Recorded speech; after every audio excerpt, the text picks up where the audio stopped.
Buenas tardes a todos y todas quienes nos acompañan en esta última sesión de debates constitucionales que estamos organizando en colaboración del Colegio de Abogados con la Asociación Chilena de Derecho Constitucional.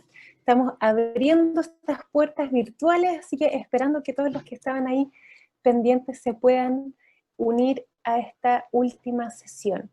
Como les decíamos, ya llevamos 5 semanas discutiendo sobre debates constitucionales, porque desde el Colegio de Abogados y desde la Asociación Chilena de Derecho Constitucional, obviamente somos conscientes que el 25 de octubre vamos a tener un plebiscito nacional donde se va a votar si las personas, los ciudadanos de este país quieren o no una nueva constitución.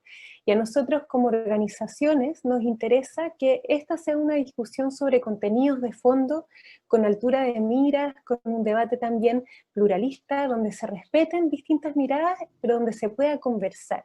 Y es sobre la base de ese espíritu que se han organizado esta serie de debates constitucionales que vamos a cerrar el día de hoy conversando sobre los principios constitucionales. Creo que es un buen cierre para dejar además un proceso de reflexión abierto que de seguro nos va a permitir en un futuro poder también hacer más iniciativas en conjunto con la Asociación Chilena de Derecho Constitucional. Quiero agradecer en primer lugar a todos y todas quienes nos han acompañado durante estas sesiones. Hemos tenido una audiencia muy significativa de personas y estoy seguro que más de algunos de ustedes ha participado también en otra de estas sesiones, así que muchas gracias por su participación. Quiero también, detrás hay estas dos organizaciones, que es la Asociación Chilena de Derecho Constitucional y Colegio de Abogados, pero quiero destacar en particular a las personas que han logrado promover esta iniciativa tan importante. Desde la asociación quiero destacar el rol que ha tenido Ana María García, que nos acompaña el día de hoy, que es presidenta de la coordinación que han realizado consejeros del Colegio de Tipo de Reconocimiento. Y bueno, como les decía, el día de hoy vamos a hablar sobre los principios constitucionales.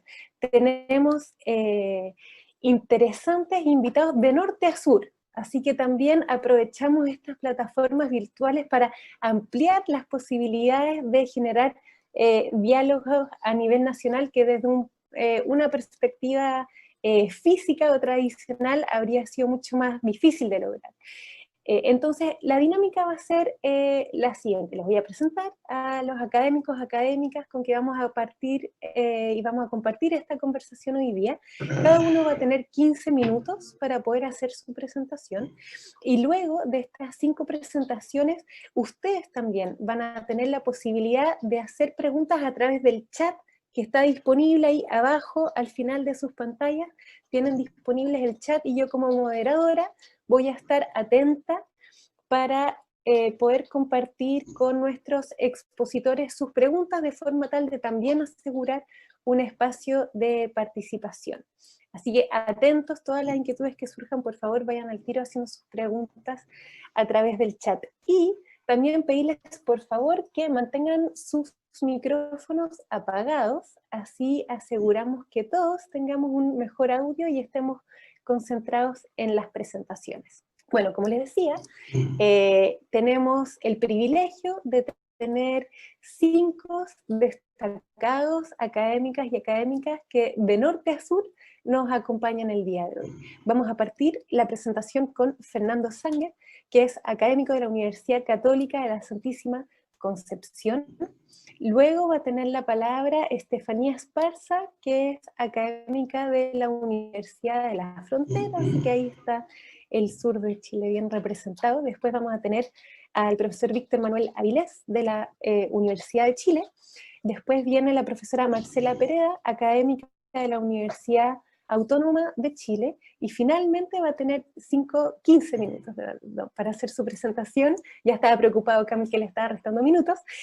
Camil Casor, de la Universidad Católica del Norte. Así que como les digo, de norte a sur representados, y sin más introducción y agradeciendo nuevamente la presencia de todos ustedes, dejo con ustedes a Fernando Sanger.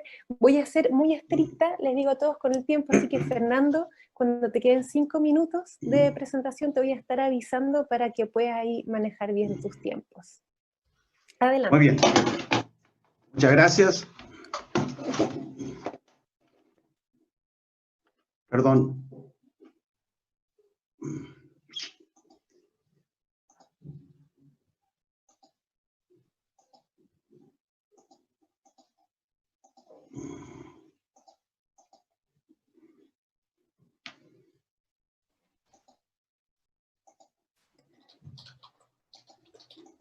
Aló. Ahí, Fernando, te escuchamos. Perdón, que hubo una falla técnica, no sé qué pasó. Eso pasa, no hay problema. Bueno, ¿puedo hablar? Sí, avísanos si quieres partir o si quieres quedar para después. No, parto de inmediato. Súper. Pero excúsenme que algo pasó en mi computador. Bueno, yo tengo una posición bastante distinta y diferente de muchas personas y académicos sobre el particular.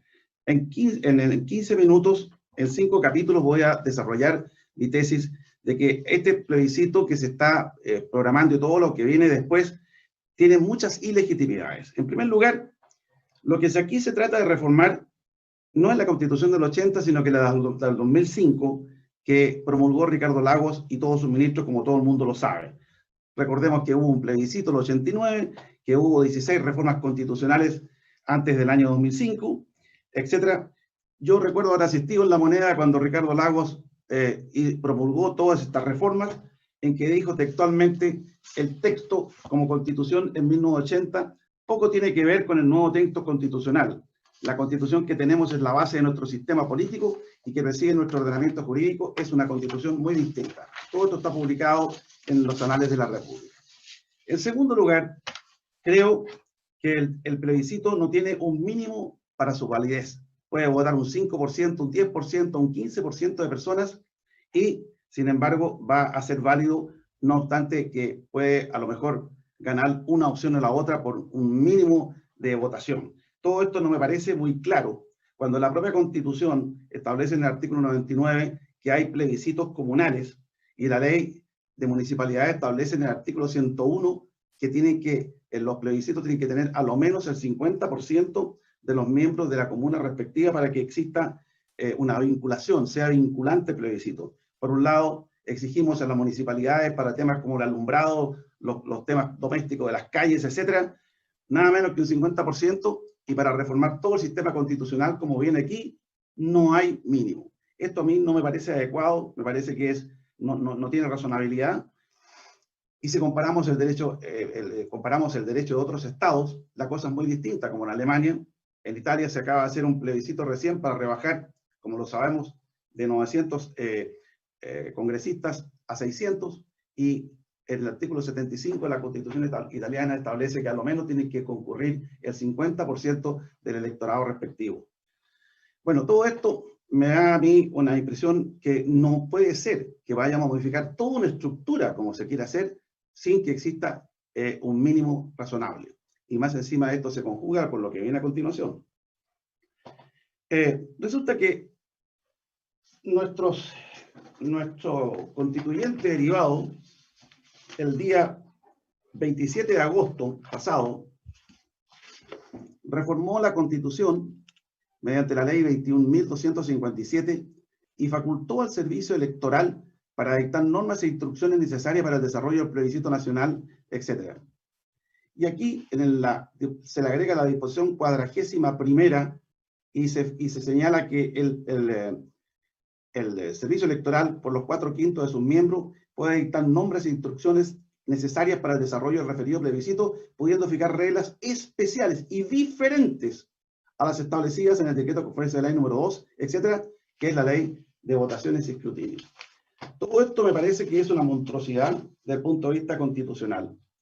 No nos olvidemos que costó mucho para que se incorporaran a la Constitución Política el año 1970 la delegación de funciones, que hoy día está en el artículo 64 de la Constitución. Resulta que esta delegación de funciones de acuerdo al artículo 64, solamente se puede hacer del Poder Legislativo al Poder Ejecutivo. Pero aquí hemos hecho una delegación y le hemos dado facultades constitucionales y legales para modificar las propias leyes y la propia legislación que la reforma establece por las cuales se va a regir todo el sistema. Entonces, tenemos aquí un tema que es bastante grave, en mi opinión, y que altera todo lo que puede venir a continuación en lo que tiene que ver con el plebiscito. Acordémonos que de acuerdo al artículo 64, no se puede hacer delegación de funciones con respecto a las leyes orgánicas constitucionales ni de quórum calificado. Esta reforma no tuvo ningún control de la Contraloría, por supuesto, y del Tribunal Constitucional, perdón, porque no posee, porque es una reforma constitucional que se hizo recién hace poco más de un mes. Bueno, aquí hemos visto entonces que en cuarto lugar, el CERVEL, durante este estado de emergencia o calamidad pública que va a durar hasta diciembre, ha tenido que reformar una serie de disposiciones mediante protocolos que se dictaron, y aquí tengo en mis manos, el día 10 de septiembre, perdón, y que prácticamente demuele la ley en todo lo que es la publicidad, en todo lo que es la libertad para hacer propaganda, etc. ¿Qué pasa? Aquí dice el CERVEL mediante este protocolo, que en realidad sería una especie de decreto con fuerza de ley, siguiendo la lógica de nuestros constituyentes, dice actos de campaña. Dado que el contexto que la sociedad debe enfrentar producto de la pandemia, se reitera la exigencia del cumplimiento de la prohibición de realizar actos masivos. Se prohíben la realización de actos masivos. Yo recuerdo que esto salió publicado el día 10 de septiembre, pero ya el 25 se habían dictado normas también por el CERVEL después de esta reforma constitucional. Concepción está con cuarentena, Concepción, Talcahuano, Hualpén, una serie alrededor de 1.300.000 personas. Yo soy uno de los que estoy en cuarentena, en mi casa. Bueno, ¿y dónde están los derechos entonces que corresponden para hacer propaganda? Y yo podría salir a la calle observando la distancia, al mismo tiempo las mascarillas y el alcohol gel que hay que llevarlo para todas partes. Vean ustedes la cantidad de detalles que el CERVEL ha tenido que hacer para poder cumplir con esta obsesión de hacer el plebiscito que debería, en mi opinión, haberse dilatado perfectamente un año más, no sé, eso lo dirán los técnicos, los médicos.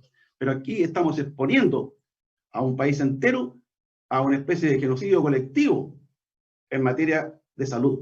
Porque ¿cuánta gente más se va a infectar? Imagínense ustedes que en el instructivo que viene del CERVEL dice que la persona, para que se identifique con la foto del carnet, tiene que levantar 3 segundos la mascarilla. Qué absurdo, todas cosas absurdas. Hay que llevar lápices especiales cuando la ley dice otra cosa. En concreto, esta incerteza completa que existe me da una pésima impresión y yo considero que es un atentado a los derechos que tenemos nosotros electorales. Aquí se viola el derecho a la reunión, en la libertad de expresión, todos los derechos de la ley de elecciones y en especial instrumentos internacionales que nos regulan, que son de súper importante condición. Por ejemplo, la Carta Democrática, que se firmó el 11 de septiembre del año 2001 en Lima y que todo el mundo la conoce porque ese día se estaban bombardeando, cayendo los aviones en las Torres Gemelas en Estados Unidos. La Carta Democrática dice que cualquier persona o grupo de personas que consideren que sus derechos humanos han sido violados pueden interponer denuncias o peticiones ante el Sistema Interamericano de Promoción y Protección de los Derechos Humanos, etc. No voy a leer más porque no quiero cansar y el tiempo es tan escaso. La Corte de los Derechos Humanos Interamericana de San José, en el 9 de abril, dictó una resolución, un dictamen, en que señala, con respecto a la pandemia, que los derechos económicos, sociales y culturales deben ser garantizados sin discriminación a toda persona bajo la jurisdicción del Estado, y en especial a aquellos grupos que son afectados en la forma desproporcionada, etc. Y estas disposiciones simplemente no se están cumpliendo en lo más mínimo, porque yo no sé, ni nadie sabe hasta cuándo vamos a estar en cuarentena. A lo mejor, seguramente los sabios deben tener alguna divinidad, porque que yo sepa cómo van a parar el COVID, cómo van a parar la propagación el día 23 o 24 de octubre próximo. No, es una barbaridad. Es una situación que yo encuentro una irresponsabilidad colectiva tremenda. Hay aquí algo que choca con todo lo que es prudencia, todo lo que es razonabilidad. No solo porque le prohíban a uno hacer propaganda antes, porque van a decir, no, para eso tiene el Internet, el Twitter, el Facebook, etc. Está muy bien, pero es que no es lo mismo que dice la ley. No es lo mismo que dice la ley orgánica constitucional que ha sido violentamente violada por esta reforma constitucional, que es un problema gravísimo de incerteza en el derecho. Además, si hablamos de los pactos internacionales y el control de convencionalidad, como se dice hoy día, el Pacto San José de Costa Rica, en el artículo 27, señala, hablando de que los estados pueden dictar normas en situaciones de excepción, y que la disposición precedente no autoriza la suspensión de los derechos determinados en los siguientes artículos, y señala expresamente los derechos políticos, ni de las garantías judiciales indispensables para la protección de tales derechos. Entonces, ¿qué pasa aquí en este país? Que mediante una reforma constitucional se violan los tratados internacionales, que mediante una reforma constitucional se viola la propia Constitución, su contenido, su esencia. Eso significa incerteza, significa un descalabro y un desorden completo, porque no podemos ejercer. Si nos vamos de protección, nos van a decir, no, no procede porque la protección está en un estado de emergencia. Yo quiero recordar a la audiencia, señoras y señores, el rol 1144 del Tribunal Constitucional de no hace muchos años, en materia de la seguridad jurídica y la certeza del Estado de Derecho. Dice que el sentido común indica que en un sistema jurídico de derecho escrito como el nuestro, la incertidumbre sobre el verdadero texto de las leyes vigentes como normas obligatorias, cuyo incumplimiento o inobservancia trae consecuencias jurídicas que pueden llegar al menoscabo, privación o pérdida de un derecho, erosionaría gravemente la certeza del derecho y la seguridad jurídica. No lo leen más porque es bastante conocido por todo el mundo. Así es entonces, estimadas y estimados colegas, que yo creo, mi opinión personal, no es que yo no quiera que se cambie la Constitución, las disposiciones, es otra cosa, sino que aquí hay un tema de fondo, que estamos haciendo esto todo en forma totalmente ilegítima. Y esto Fernando, te quedan 5 minutos. Sí, gracias, ya voy a terminar. No, si yo soy muy preciso. No quiero abundar en repeticiones de ningún tipo. Yo estimo, como ya lo dije, en un recurso de protección que llegó a las Cortes y a la Corte Suprema, pero fue declarado inadmisible, porque por esta razón que decía, que excede a las facultades de las Cortes, que esto atenta contra toda la institucionalidad que nosotros conocemos y que queremos observar. Y es una monstruosidad lo que se está haciendo acá, y no sabemos cómo vamos a terminar. Si faltan 32 días para el plebiscito y estamos 50, 40 comunes en cuarentena. Hay rebrotes en Inglaterra, en España, uno lo ve en la televisión, en todas partes. ¿Y en qué momento le pongo el ID? De tal modo, entonces, que esa es mi posición y he terminado mi intervención y muchas gracias y me he ajustado la hora estrictamente. Muchas gracias, Fernando, en especial por tu consideración por la hora. Quiero destacar que en esta última sesión la idea de hablar sobre los principios constitucionales creo que tiene mucho sentido en el marco de esta conversación porque los encuentros locales autoconvocados que se hicieron durante la presidencia pasada, mucho se habló de los derechos sociales y eran los primeros temas que salían como tema de interés por parte de la ciudadanía, pero la forma en que estos derechos sociales se definen y el ámbito de impacto que pueden tener viene determinado de algún sentido en la forma en que los principios que están identificados en los temas que vamos a conversar, el principio de subsidiariedad, el principio de solidaridad, se conforman en una institución, en una constitución. Por eso es tan importante esta conversación que estamos teniendo. Así que Estefanía Esparza, como les dije, académica de la Universidad de la Frontera, son tuyos los próximos 15 minutos. Muchas gracias, Elisa. Me gustaría agradecer la invitación de la Asociación principalmente en la persona de su presidenta, nuestra querida Ana María García. Pero además me gustaría agradecer por poder referirme a un tema tan relevante en una constitución, en una nueva constitución, como son sus principios. Por motivos de tiempo y porque seguramente los expositores que vienen también abordarán específicamente estos temas, me gustaría referirme en particular a un principio, y este principio es el de igualdad y no discriminación. Para partir y sin el ánimo de extenderme en este punto, creo necesario recordar que esta incorporación de los valores en las constituciones no siempre ha sido un fenómeno completamente aceptado y pacífico. A nosotros nos parece de toda naturalidad que estos valores estén incorporados en la constitución, pero debemos recordar los importantes esfuerzos, particularmente a inicios del siglo XX, por separar el sistema jurídico del moral, de modo que se pretendió excluir completamente de la principal norma jurídica de cada país, esto es de la Constitución, todo contenido axiológico como son los valores.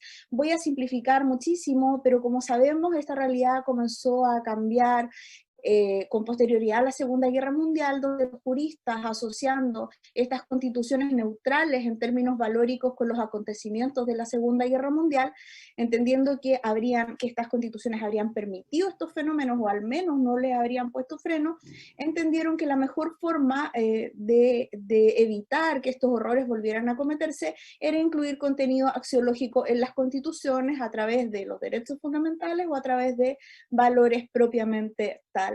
Con esto solo quiero evidenciar que esta incorporación de los valores no ha sido pacífica, como decía, y que no resulta descabellado pensar en estas sociedades pendulares que muchas veces tenemos, que en algún momento estos podrían no estar incorporados dentro de alguna constitución. Los valores constitucionales son lógicamente los que inspiran o debieran inspirar al Estado, pero también me atrevería a decir que es necesario establecer o clarificar que también estos valores deben inspirar y regir las relaciones entre los particulares.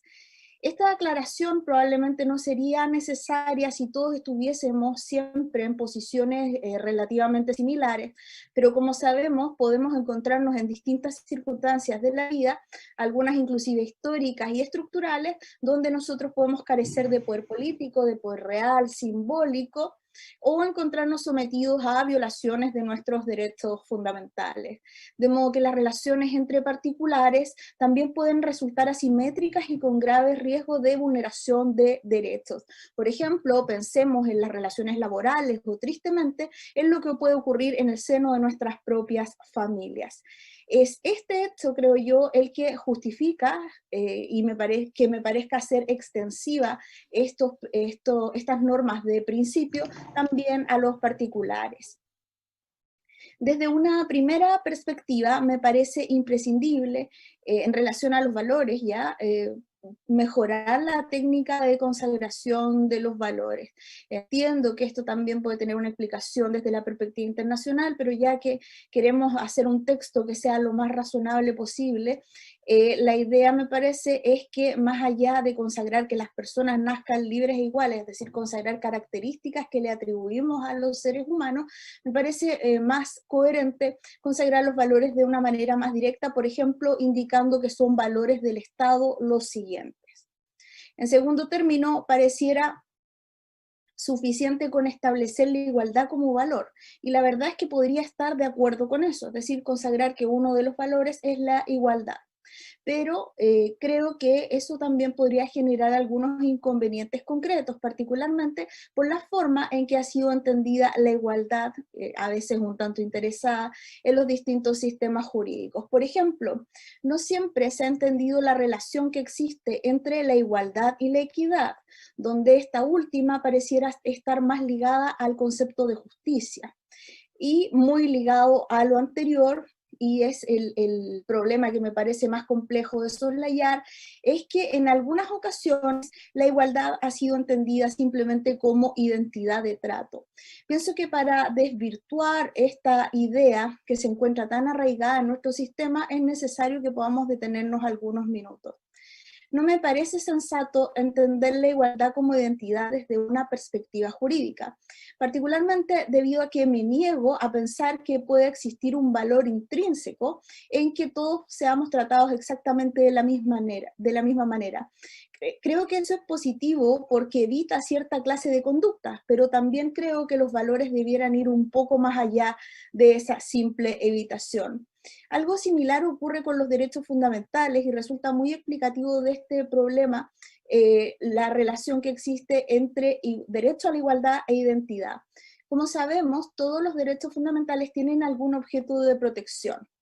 Si entendemos que la igualdad es identidad, sin embargo, debemos pensar que lo que resguarda ese derecho, que lo que resguarda la igualdad, es recibir un trato idéntico para no afectar otros derechos. Y esto, en el fondo, lo que hace es transformar a la igualdad en una simple garantía de otros derechos, puesto que no tendría un objeto de protección propio.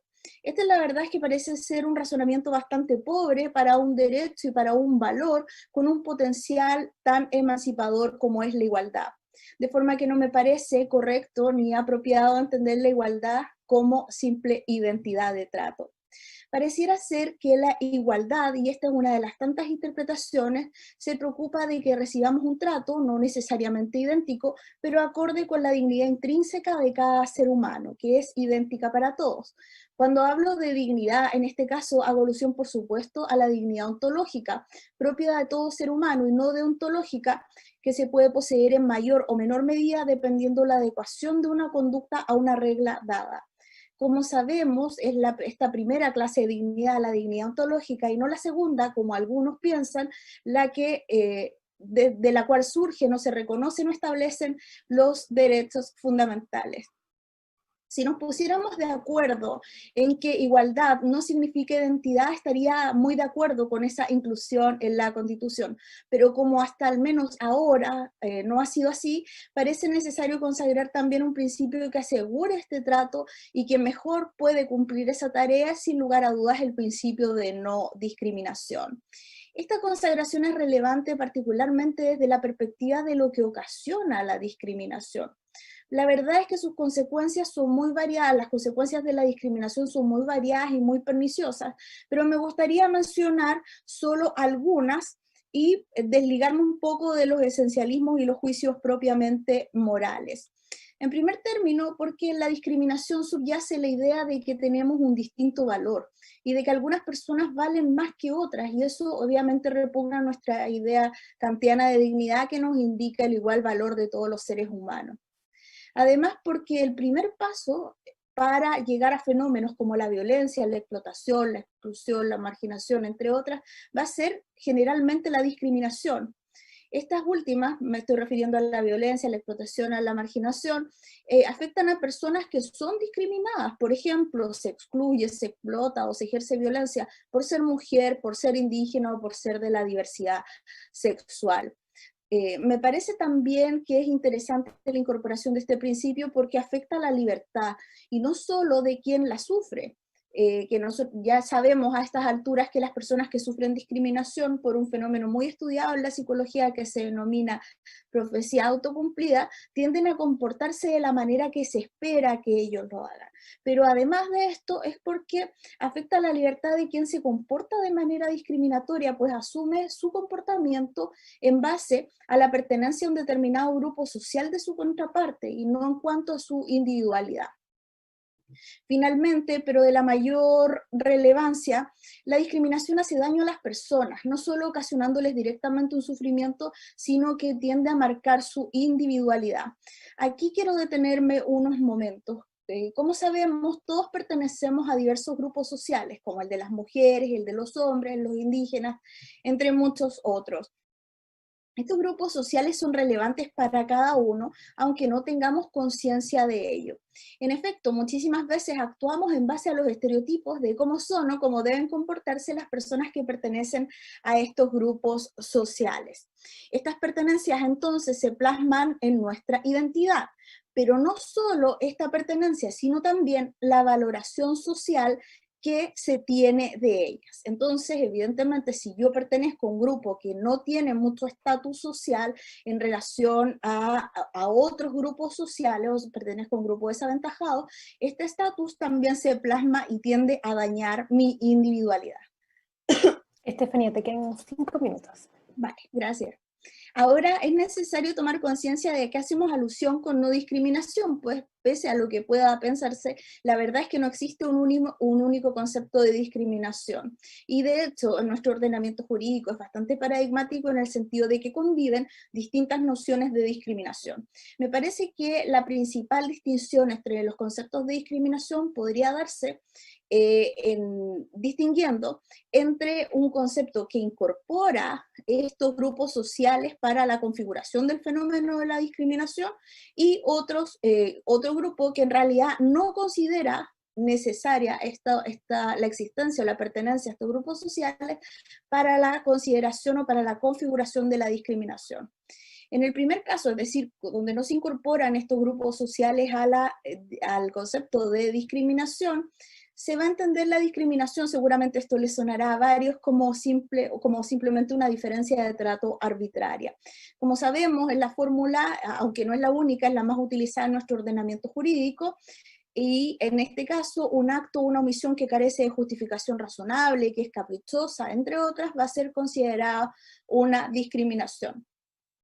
La otra postura, donde encontramos definiciones que consideran esencial para la configuración de la discriminación, la incorporación de estos grupos sociales preteridos, entienden que no habría discriminación en los casos en que no se involucre a alguno de ellos. Esto no quiere decir que los actos que podamos considerar arbitrarios o las omisiones que no consideren a los grupos vayan a quedar sin protección, sino que simplemente esta protección no se realiza a través de la discriminación. Esta postura, la verdad, resulta mucho más concordante con la historia de la consagración de la no discriminación, que como sabemos en sus inicios se remonta a Estados Unidos, a la interpretación de la 14ª enmienda de la Constitución de Estados Unidos de Norteamérica, que entendió que la cláusula de igual protección de los derechos defendía especialmente a los afrodescendientes. En un sentido similar, lo han entendido diversos sistemas jurídicos internacionales y regionales, y parece ser que esta es la tendencia en relación a la interpretación de la no discriminación. Pero además, creo necesario señalar que esta forma de entender la no discriminación resulta muchísimo más consistente con la existencia de las cláusulas específicas de no discriminación que señalan expresamente pertenencias por las cuales se puede discriminar. Y es, además, debo decirlo, la opinión que personalmente comparto. Sin embargo, más allá de la propia opinión sobre este último punto, por todo lo anterior me parece sumamente necesario incorporar como valor la no discriminación, eventualmente la igualdad en el sentido planteado, donde se evidencia que no se trata de una sola obligación de trato igual, sino que el Estado resguarda y se compromete especialmente con las personas que se encuentran en una situación de desventaja estructural. Muchas gracias. Muchas gracias, Estefanía. Dejo con ustedes ahora al profesor de la Universidad de Chile, Víctor Manuel Avilés.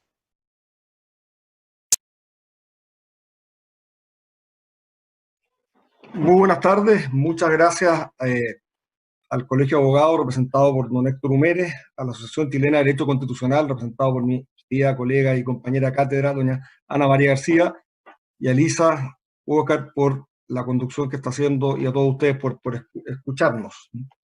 Desde ya, está claro que tengo una posición crítica sobre el proceso constituyente en curso. Aún así soy partidario del rechazo y de la convención mixta.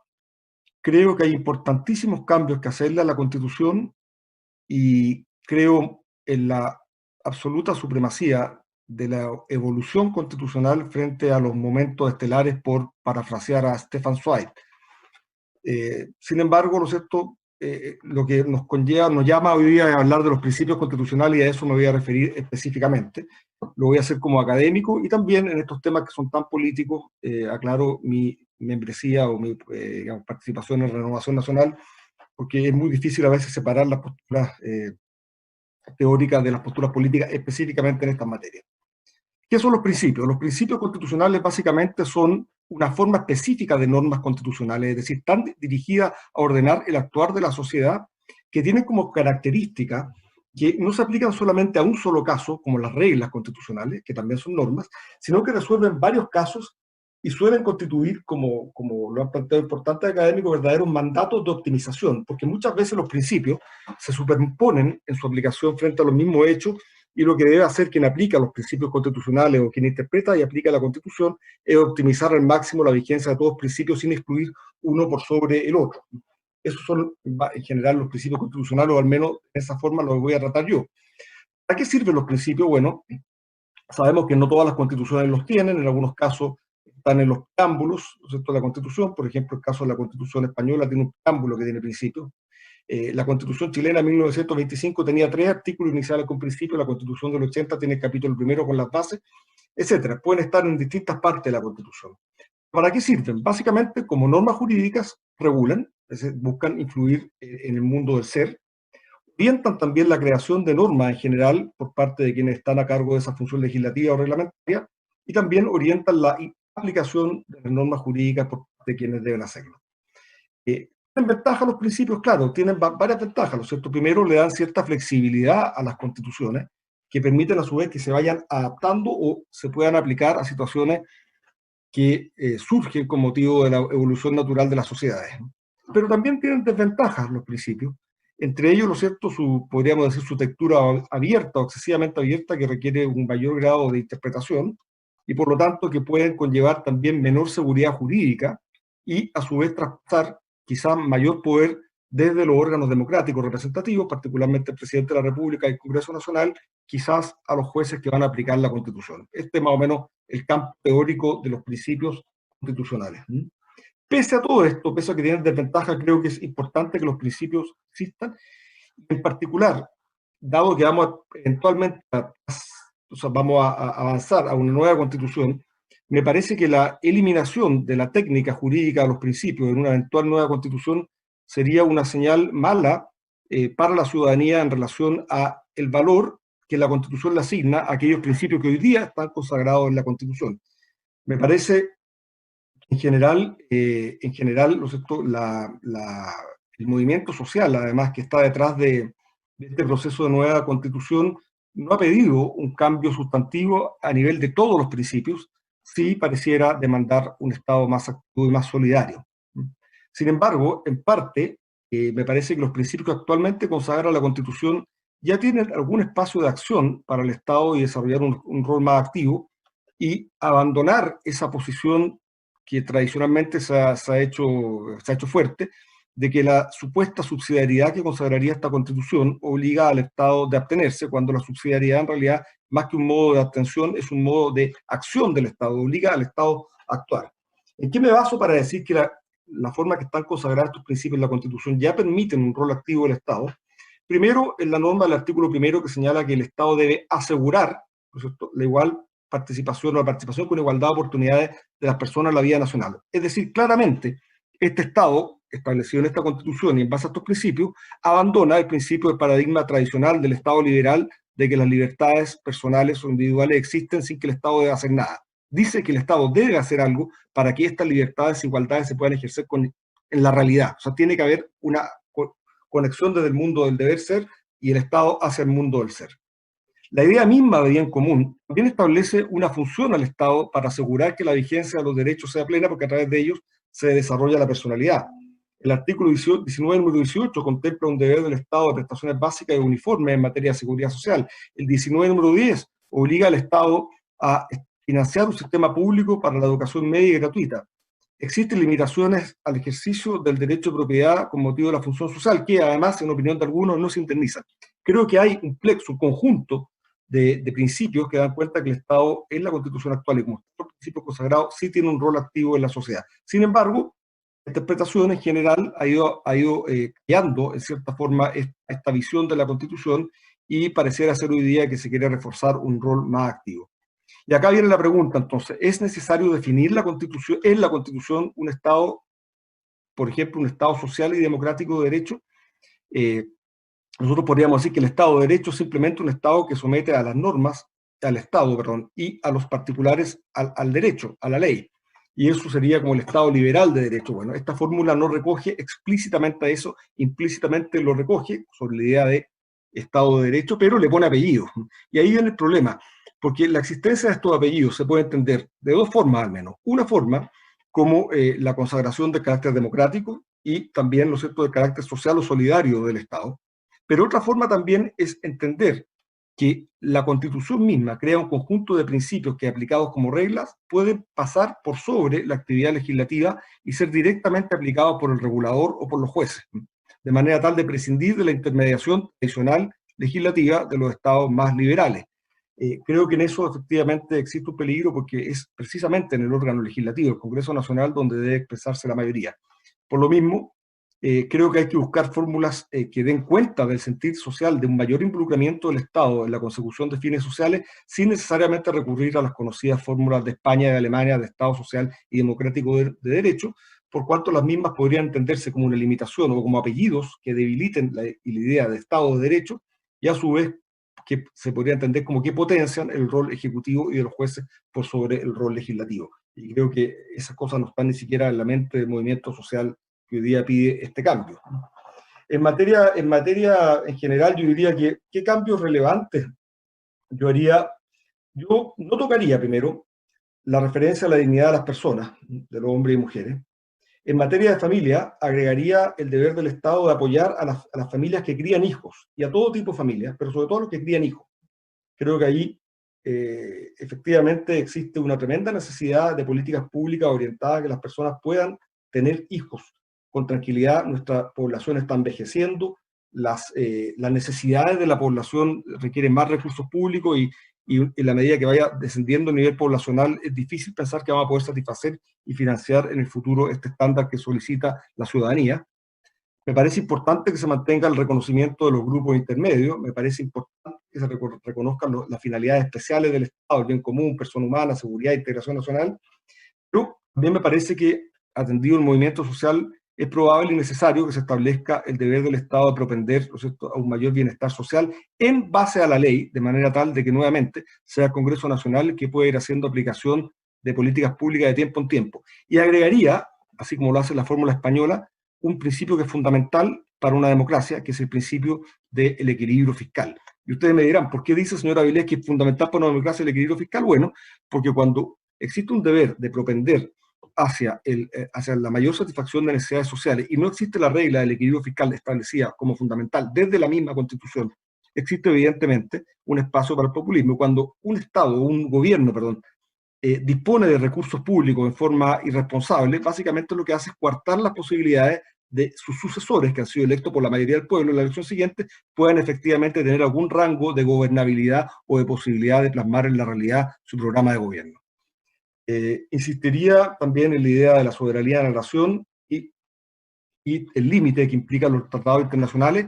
Creo que ahí hay que pensar un poco este problema de la soft law o de todo el efecto casi vinculante que tienen en Chile las recomendaciones. No digo los tratados internacionales en materia de derechos humanos, que no lo cuestiono, eso está bien, sino que a veces las recomendaciones o opiniones de los comités, de los distintos convenios, que en la práctica están deviniendo prácticamente en una cesión de soberanía. Creo que eso también debería revisarse y hacerse cargo a materia de principio. Evidentemente debiese mantenerse la juridicidad, la responsabilidad y la nulidad, la obligación general de respetar la Constitución de tanto particulares como el Estado. Evidentemente parece que existe un cierto movimiento fuerte, ¿no es cierto?, a reconocer la multiculturalidad o los pueblos originarios. Yo lo haría en la fórmula de multiculturalidad, reconociendo el deber del Estado de proteger esta riqueza proveniente no solo de los pueblos originarios, sino también de las distintas corrientes migratorias que han existido en Chile y que siguen existiendo, que todas han sido un aporte y van a ser un aporte a la formación de la nacionalidad chilena, manteniendo el deber del Estado de proteger estas culturas y mantener y cuidar la unidad nacional. Fortalecería la noción de pluralismo y tolerancia, que se ha visto gravemente afectada por miles de razones, lo estamos viendo en general en el mundo. Yo creo que la Constitución debiese recoger ese principio también. Víctor Manuel, te quedan 5 minutos. Perfecto. En materia de deberes, yo creo que debiese consagrarse también, si vamos a establecer un Estado que va a ser más activo en propender a lograr bienes para las personas a través de esta consagración de los derechos sociales según ley, creo que también es importante consagrar deberes constitucionales y quizás el deber de trabajar. Lo digo brutamente, la Constitución española consagra el deber de trabajar, quizás el deber de aportar a la sociedad como la contrapartida de este Estado con mayor involucramiento en la consecución de prestaciones sociales. Creo que también que, al menos para quienes tienen mi idea y que creemos en la igualdad de oportunidades y en la movilidad social, se debe reforzar ciertos principios como atentados o como acciones que atenten contra estos principios, verdaderos atentados a la República, entendiendo la República no como un sistema antagónico a la monarquía, entendiendo la República en sustancia. La República en sustancia quiere decir que las autoridades se eligen, quiere decir que las personas pueden llegar tan lejos como logren con su esfuerzo, porque no existen condiciones escritas. Quiere decir que quien ejerce la autoridad la ejerce en favor del pueblo y no corruptamente y con responsabilidad. Por lo mismo, creo que se debe, así como se establece que, y se debe seguir estableciendo que el terrorismo es intrínsecamente contrario a los derechos humanos, creo también que debiese reconocerse a nivel de principio un mandato legislador de sancionar gravemente conductas que son intrínsecamente atentatorias contra la República, como la colusión, el uso de información privilegiada,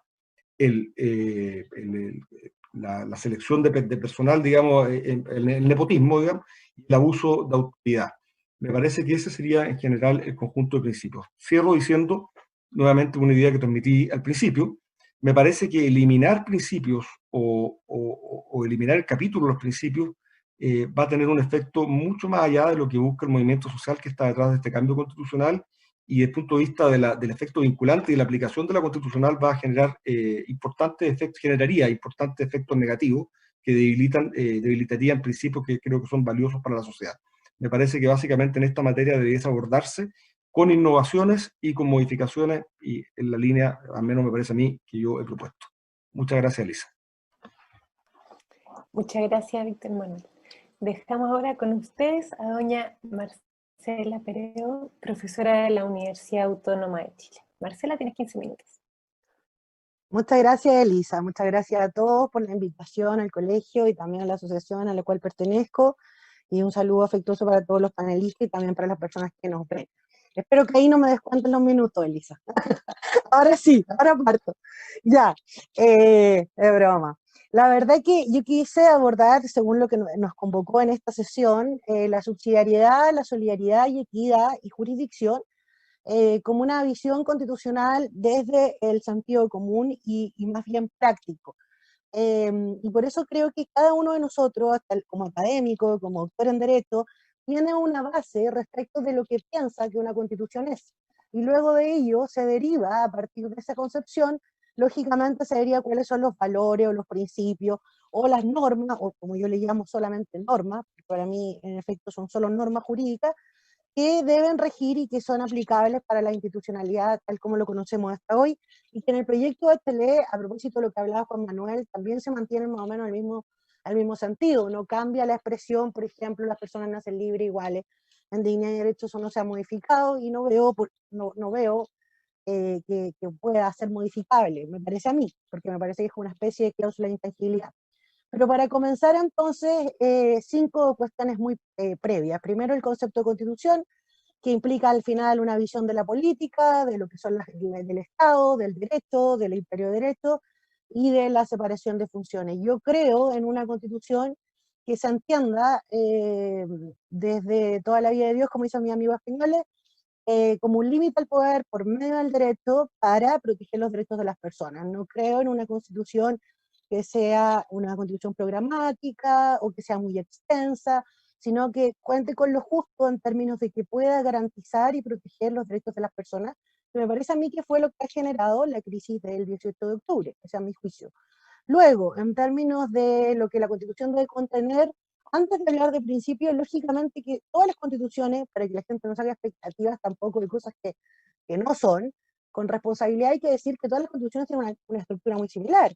Y en definitiva, en ese sentido, claro, uno podría decir hay tradiciones del constitucionalismo norteamericano, o hay tradiciones europeas continentales, pero básicamente son 3 cosas las que marcan cualquier constitución. Primero, el imperio de derecho, que es la sumisión del poder al derecho, que si tú no lo logras, obviamente que se te generan un montón de problemas. Lo segundo es el asunto de la protección de los derechos y garantías, al menos los básicos, y luego tal vez los demás.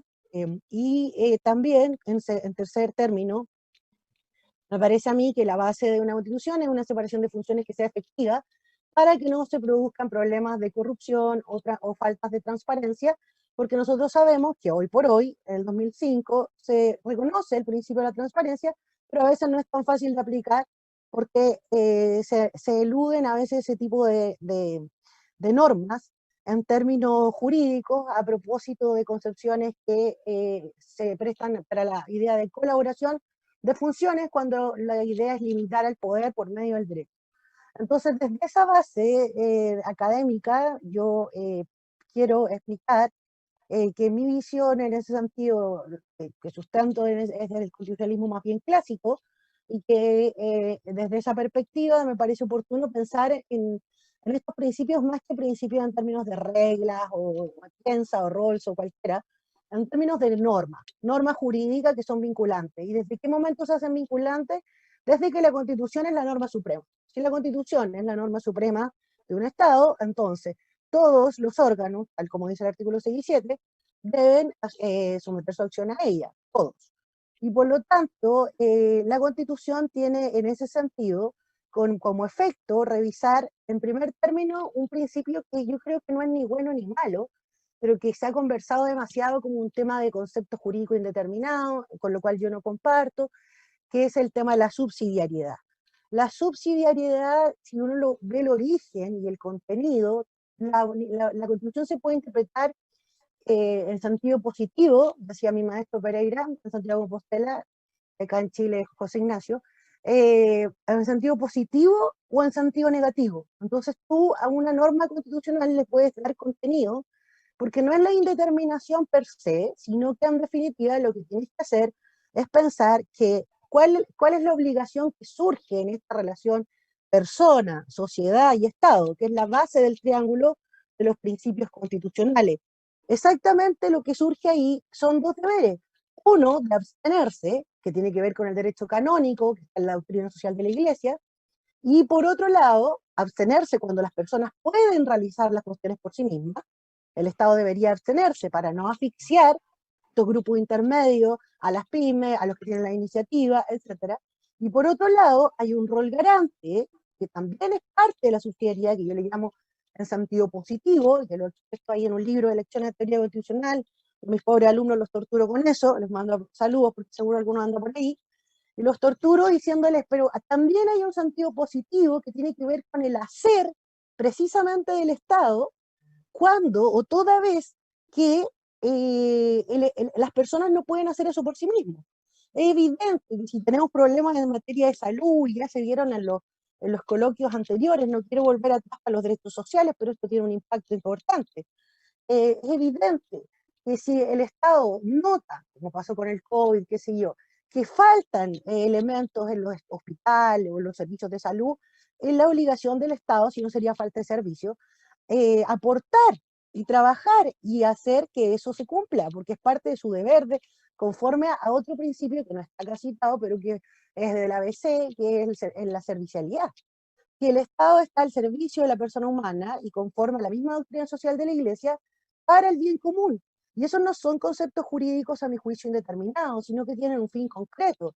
Es que las personas, que son aquellos a quienes tienen la relación con el Estado, puedan alcanzar su desarrollo espiritual y material de la mejor manera posible. Entonces, esos son metas que están puestas desde las policies, desde las políticas públicas, y por otra parte también desde la idea del Estado, que debe asegurar aquella cuestión positiva, por decirlo así, del principio, aquel aspecto positivo del principio de subsidiariedad, que no significa mirar al ser humano como un ser meramente económico, sino que entender que todos los individuos, todos los grupos intermedios tienen el deber de prestar colaboración hacia el bien común, porque somos seres sociales, porque el ser humano es un ser social. Ahora bien, respecto de la solidaridad y la equidad, que eran otros principios que nos consultamos hoy o nos motivan hoy, perfectamente son compatibles, a mi juicio, con el mismo principio de subsidiariedad, en el sentido de que la solidaridad también tiene la misma naturaleza intrínseca de la sociabilidad humana. La persona humana es en sí sociable, y aquí podríamos citar a Aristóteles y ponernos lateros, pero lo vamos a dejar hasta ahí, en términos de que como la persona es sociable, genera redes y lazos que son propios, y por lo tanto desde allí avanza la solidaridad en términos de cómo el Estado debe contribuir, y cómo debe contribuir en términos de equidad, que es un principio de justicia social también, y que se entiende en términos de lo que existe hoy, hasta hoy día, no sé lo que va a pasar después, en razón de la equidad del territorio, que es un tema que está pendiente y que yo creo que en esta, si existe una nueva constitución, si se da así después de lo que las personas decidan, bueno, habrá que revisar el problema de la equidad y la solidaridad dentro de las regiones, porque eso es un principio, una regla, o digamos una norma que ha quedado sin una aplicación concreta, ¿no? Y en ese sentido, la solidaridad hay que entenderla como parte también de esta sensación, de este espíritu de sociedad que está reunido en pos al bien común y conforme a la subsidiariedad del Estado. En ese sentido también la solidaridad territorial y también las exigencias de la equidad entre los habitantes del territorio nacional es algo que debería preocuparnos como uno de los principios rectores, más allá de lo que tenemos hoy día del capítulo 14. También quisiera finalizar, no sé cuántos minutos tengo o llevo, pero respecto del tema Quedan de 5 la... minutos. Gracias, gracias, Elisa. Entonces, respecto de la jurisdicción, como para ir cerrando con el último principio, por último dejamos lo demás para las preguntas, recordar la idea del latín del jurisdictio, ¿no? El derecho es lo que dicen los jueces. Y en ese sentido, la jurisdicción, tanto constitucional como ordinaria, es una base de cualquier constitución para la efectiva protección del acuerdo en lo fundamental. Karl Lowenstein, cuando define las constituciones, dice que son un acuerdo en lo fundamental y por otro lado se ha dicho también que deben contener lo mínimo. Sí, pero lo mínimo que sea justiciable. Por lo tanto, en la medida de que las garantías que tú expongas ahí no sean justiciables, lógicamente que va a generar problemas sociales porque va a producir una discordancia entre la norma y la letra y el espíritu y lo que las personas pueden reclamar per se. Por lo tanto, hay que entender ahí que no hay una sola forma de hacer jurisdicción. En la Constitución vigente tenemos varias. La primera, me parece a mí, que es de carácter político, es cuando toda vez que las mismas cámaras tienen que hacer la aprobación de los proyectos de ley y los proyectos que contengan las normas inconstitucionales, la primera reserva de jurisdicción constitucional la deben hacer las cámaras, tanto el Senado como la Cámara de Diputados. También creo que es algo que va a quedar pendiente y que creo que es una cosa abierta, el tema de cómo se habló en la sesión pasada, de cómo se va a proteger, lo dijo Emilio Pfeffer, respecto de la acción de protección. Si va a involucrar a todos los derechos que garanticemos o solo algunos. Son preguntas que en definitiva les quedarán por resolver a aquellos que se definen como convencionales, pero sin prejuicio de eso, decir también que la inaplicabilidad y la jurisdicción como base de la supremacía constitucional es una cuestión que de suyo debe estar por cierto incorporada, porque en definitiva, para poder hacer efectivo la dignidad, la igualdad y la libertad, los derechos de algún modo tienes que encontrar la manera de que sean justiciables, si no es a través de policy, debe ser a través de los tribunales de justicia. Sin querer aburrir ni latear, con eso ya me despido por ahora, luego veremos las preguntas. Gracias, Alice. Muchas gracias a ti, Marcela. Y finalmente, dejo con usted y sus 15 minutos al académico Kamel Casor. Kamel, adelante. Muchas gracias, Elisa. Muy buenas tardes a todos y todas las presentes, y particularmente al presidente del Colegio de Abogados, don Héctor Humérez, y a la querida Ana María García, nuestra presidenta en la Asociación de Derecho Constitucional. Me interesé cuando me propusieron invitarme a esta reunión, tratar un principio que yo considero que es importante, es crucial, para comprender cualquier proceso constituyente y la Constitución misma que surja de ese proceso, que es el principio democrático. Por esta razón, la breve ponencia, ¿cierto?, tiene como título Principio Democrático y Nueva Constitución. Eso es lo que yo me quiero referir en los minutos que siguen. La estructura de mi ponencia tiene dos ámbitos claros. Uno, hacer un pequeño diagnóstico en torno a la concepción democrática que ha inspirado nuestra tradición constitucional, ¿cierto? No se parte de cero. Nosotros tenemos una tradición constitucional y hay que ver cuál es ese diagnóstico a propósito de lo que se desarrolló en las primeras décadas del siglo XIX hasta las décadas que van de este siglo XXI. Eso sería lo primero. Y lo segundo sería enfrentar el principio democrático en el contexto de la nueva Constitución. Es decir, la pregunta es, esencialmente, ¿cómo debería plasmarse en la nueva Constitución este principio democrático? ¿Cierto? Y ahí haremos una referencia, una propuesta que voy a hacer al final, tanto lo que se refiere al plano de lo que se entiende la democracia en sentido material o sustancial, como la democracia desde el punto de vista formal o procedimental. Muy bien. Para comenzar, entonces, quiero citar a un autor muy interesante que es del mundo liberal, que es Samuel Huntington, ¿cierto? Dice Huntington en un interesante texto que se publicó el año 89 en Chile, dice: se debe partir del antecedente hasta ahora irrebatible de que la democracia es la única forma de organización política, dice Huntington, de las sociedades, con capacidad de aprender y transformarse a sí misma, pero sin perder los atributos esenciales. Existe, dice el autor, un apoyo universal respecto de ella, pero sin embargo se ha transformado en un desacuerdo general sobre su significado. Es decir, todos han definido la democracia según sus propios intereses. Entonces acá es un tema tremendamente interesante, pero un tema que es difícil necesariamente llegar a un consenso. Por eso yo voy a tratar de plantear alguna propuesta. Y nuestro país, nuestro modesto país, ¿cierto? Desde las primeras décadas del siglo XIX hasta el día de hoy, no ha sido la excepción al momento precisamente de abordar la democracia, de implementarla y de descifrar su significado, que es lo que interesa. ¿Qué es la democracia? ¿Qué queremos instaurar dentro del sistema constitucional?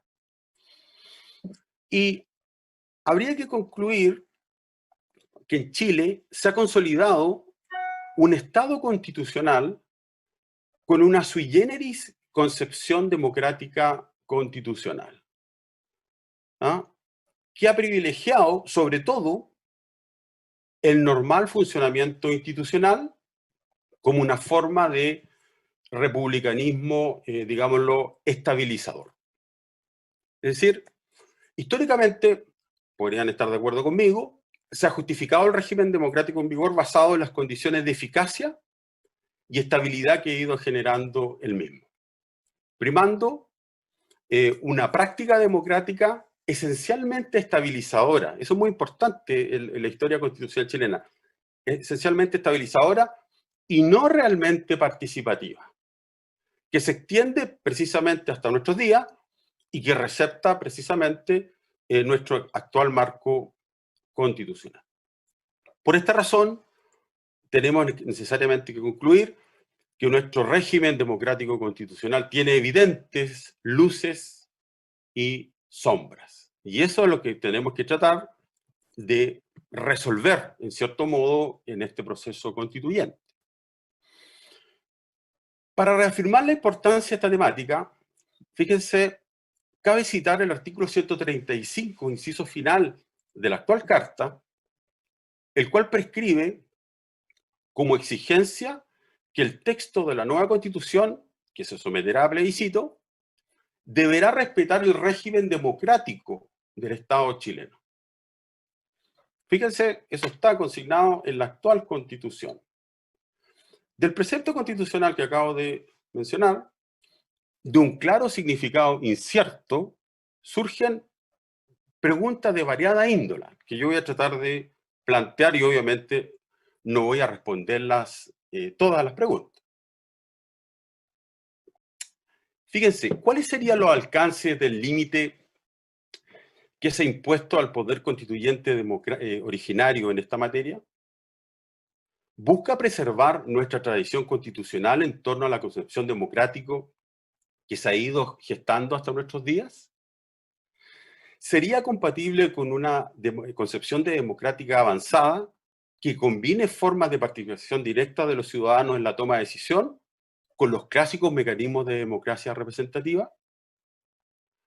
¿Cuál sería el sentido de este límite si en el ejercicio de facultades el propio poder constituyente originario no podría negar su propia titularidad democrática? Eso no se olvida, yo creo que algo no se dice. El ejercicio, si se inicia el proceso constituyente, es un poder constituyente originario. Entonces, al propio poder constituyente originario, fijarle un límite en la propia democracia es decirle que el poder constituyente originario va a negar su propia titularidad, y eso es extraño que esté consignado en el texto constitucional. Y la última interrogante que sería interesante vertir, ¿este precepto posibilitaría avanzar hacia una concepción donde la política se importe a nivel constitucional, especialmente en la esfera de la decisión política del legislador democrático? Eso es lo que voy a tratar de responder y hacer una propuesta. Haciendo un breve repaso en nuestra tradición constitucional, cabe recordar que la Constitución de 1833, en su inciso segundo, señalaba: el gobierno de Chile es popular representativo. Y a su vez, la Constitución del 25, en su artículo primero, indicaba que su gobierno es republicano, democrático y representativo. La actual Carta, en su artículo cuarto, como todos sabemos, proclama que Chile es una república democrática, y esta norma hay que vincularla necesariamente con el artículo 19, número 15, inciso sexto, del cual se desprende que el ordenamiento fundamental se inspira en determinados principios básicos del régimen democrático constitucional. Y muy importante, después de la reforma del año 89, se garantiza el pluralismo político. Si uno lo observa así desde fuera, parece que estuviera bien la construcción del principio democrático en nuestra Constitución. Sin embargo, tal pluralismo, a mi parecer, de la Carta, que admite diversos intereses, ideas y opiniones, no poseería una clara perspectiva normativa del régimen democrático, que constituya el telos o finalidad superior que inspire y circunscriba nuestro Estado constitucional. Es decir, no existiría, a mi parecer, la normatividad democrática necesaria que articule el hecho del pluralismo que garantiza la propia Constitución. Cuestión que, en definitiva, y como es fácil de constatar en nuestra sociedad, se ha ido forjando una peculiar forma de convivencia democrática. Eso es interesante. Una peculiar forma de convivencia democrática que no solo repercute en los ciudadanos, sino también en el propio sistema institucional. Entonces, hay una carencia de un elemento normativo de la democracia, y esa carencia de elemento normativo tiene que ser llenado, a mi parecer, en el proceso constituyente futuro. Segunda parte. El principio democrático en el contexto de la nueva Constitución, ¿cómo debería plasmarse en el nuevo texto constitucional? Como les decía anteriormente... Te quedan 5 minutos para tener presente. Sí, estoy terminando. Hay que distinguir, ¿cierto? Por un lado, el plano material y un plano formal de la democracia. En el plano material, a mi parecer, la propuesta apunta a que la actual proclamación constitucional de que Chile es una república democrática, artículo cuarto, y ahí un poco contesto a la pregunta de Gonzalo Reyes en el chat resulta vacía e insuficiente, a mi parecer, si no va acompañada de una clara perspectiva normativa del régimen democrático y que fundamente el telos o finalidad superior que inspire y circunscriba nuestro Estado constitucional. Especialmente, y esto es muy gravitante, que el principio democrático sea un sustento básico de los derechos fundamentales constitucionales que se aseguran en la futura Carta Fundamental. ¿Cómo se plasmaría en el nuevo texto constitucional? A mi parecer, habría que complementar la actual redacción del artículo 4 y configurar un postulado constitucional finalístico que oriente inequívocamente el rol del Estado y de la estructura social e inspire los derechos fundamentales que la Carta les asegura a todas las personas. Con acento, y aquí yo coincido con Víctor Manuel Avilés en el sentido que los valores tienen que preservarse en el ámbito constitucional, con acento en valores como la dignidad, la libertad, la igualdad y la solidaridad, promoviendo en definitiva, a mi parecer, en este contexto, el libre desarrollo de la personalidad que garantice tanto la máxima realización material como espiritual posible. Ahora, esta configuración del principio democrático, a mi parecer, debe estar necesariamente acompañado de la cláusula del Estado social. ¿Ah? ¿En qué sentido? En el sentido de que se traduzca en una clara orientación política que pueda la libertad. Copio esta frase de la indicación que hizo el senador Enrique Silva Sima cuando se trató la reforma del año 2005 y él planteó una enmienda en este sentido. Y para que el Estado que genere de ese modo, junto a la libertad de las personas, una mayor integración social. Y aquí, creo yo, con esa integración de la cláusula de Estado social, habría que rescatar en nuestro país la tradición democrática, social y liberal, que es en el fondo la confluencia, en el fondo del constitucionalismo contemporáneo, cuya compatibilidad y articulación son perfectamente viables en un futuro consenso constitucional, entendido obviamente como una convivencia democrática. Y ahora termino. Segundo, en el plano formal, es decir, en el horizonte procedimental de la democracia, se busca esencialmente reforzar, por una parte, una serie de mecanismos de participación democráticos semidirectos o semirepresentativos que están ausentes actualmente en nuestra Constitución, en donde los ciudadanos manifiesten su opinión al momento de decidirse algunos temas que son fundamentales para la sociedad. Ahí podríamos utilizar el mecanismo de los plebiscitos o los referéndums, pero como complemento indispensable al sistema de democracia representativa en vigor. Yo no estoy planteando una situación de democracia plebiscitaria, estoy diciendo que es un complemento indispensable al sistema democrático representativo en vigor. Y por otra parte, se debería necesariamente incorporar en el nuevo texto una concepción donde la política sí realmente importa a nivel constitucional. Aquí tomo la frase de Marc Touchnet, el destacado constitucionalista estadounidense, especialmente, fíjense, en la esfera de la decisión política del legislador democrático. Es decir, se le debe dar un nuevo rol a la potestad legislativa, esto es, a la ley, como la mayor expresión formal y material del principio democrático. Lo que obliga, obviamente, necesariamente, a una reformulación de la reserva legal en el contexto de nuestro futuro Estado constitucional y democrático. En consecuencia, y con esto termino, se trata de un elemento estructural, en un elemento que traza el funcionamiento tanto material como formal de procedimientos de participación ciudadana dentro de la Constitución. Y no seamos realistas, nosotros tenemos una tendencia a ser catastrofistas. Hay que reconocer que este es un proceso constituyente que llegó tarde, ha llegado muy tarde. Creo que a estas alturas del partido creo que no debiéramos estar, sinceramente lo creo, discutiendo estos temas. Estos temas tendrían que haberse resuelto hace mucho tiempo atrás por el sistema político en vigor.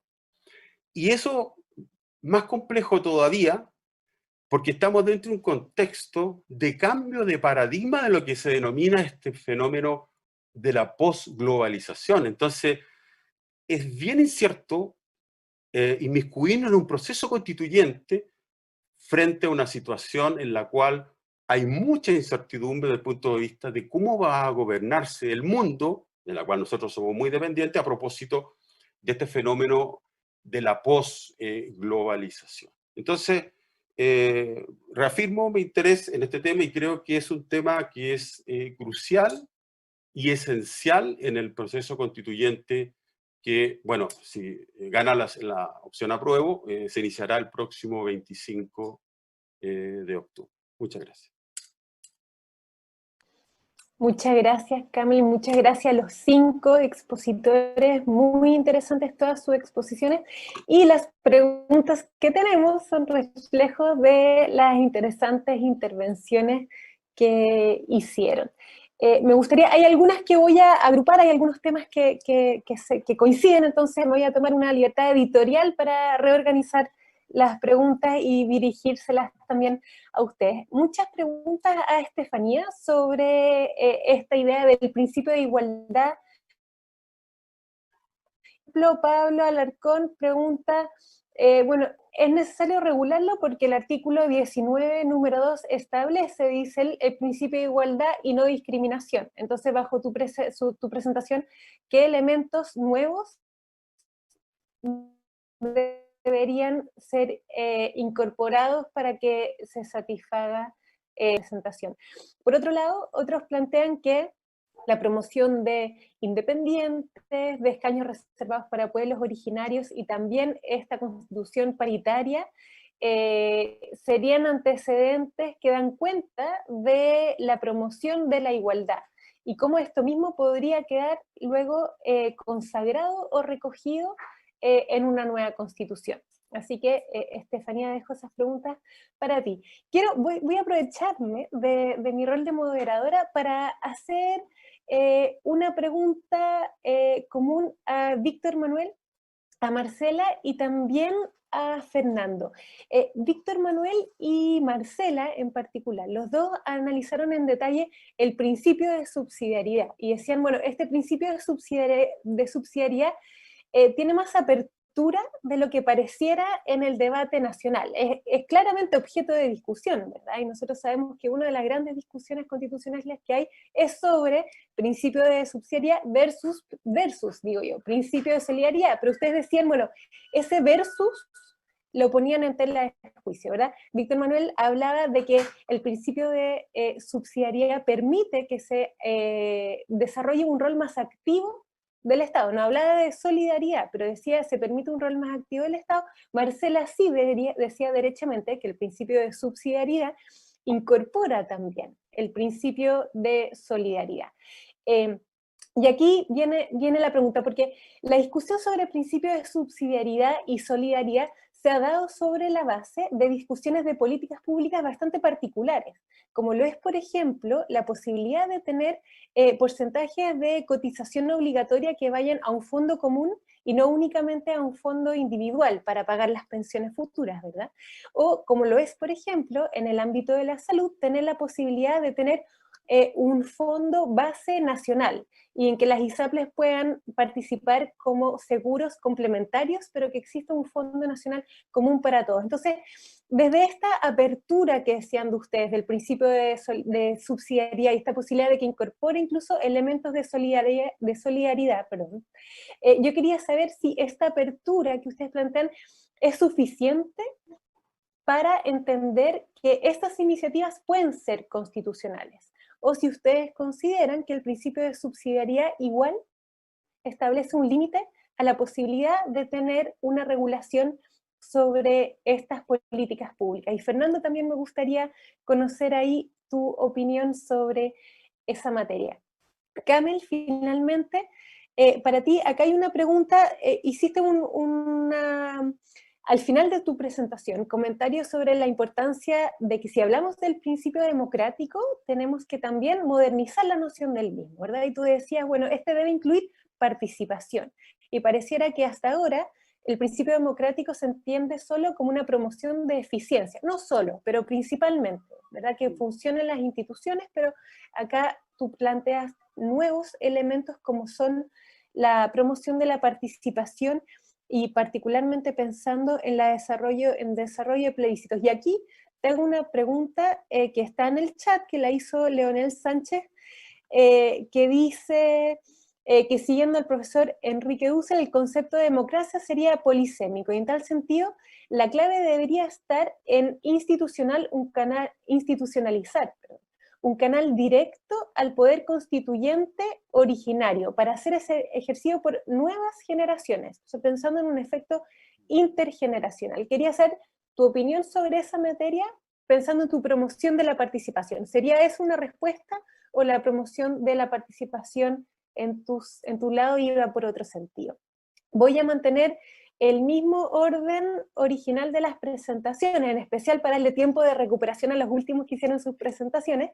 Así que, Fernando, te doy la palabra a ti si quieres hacer este análisis sobre principio de subsidiariedad, cuán amplio puede ser y si estas iniciativas de cotizaciones obligatorias para fondos comunes y Fondo Nacional de Salud Común serían un límite en la Constitución o serían una posibilidad. Estás mudo, no te escuchamos. Déjame... ¿Ahí? Ahí sí, ¿Me escuchas? sí. Perfecto, ya, muchas gracias. Voy a ser muy breve y preciso. El tema del principio de subsidiariedad y la solidaridad y el rol del Estado es un tema que se ha estudiado estos 40 años intensamente en todas las jornadas de derecho público y en todas las intervenciones que puede haber, muchos libros, etc. Yo creo personalmente que evidentemente el Estado en Chile es tremendamente solidario, porque la gente no juzga la realidad de las cosas. Veamos qué ha pasado desde marzo en ahora, que tenemos una situación inédita. Yo, que soy bastante más viejo que ustedes, nunca había vivido una cosa así.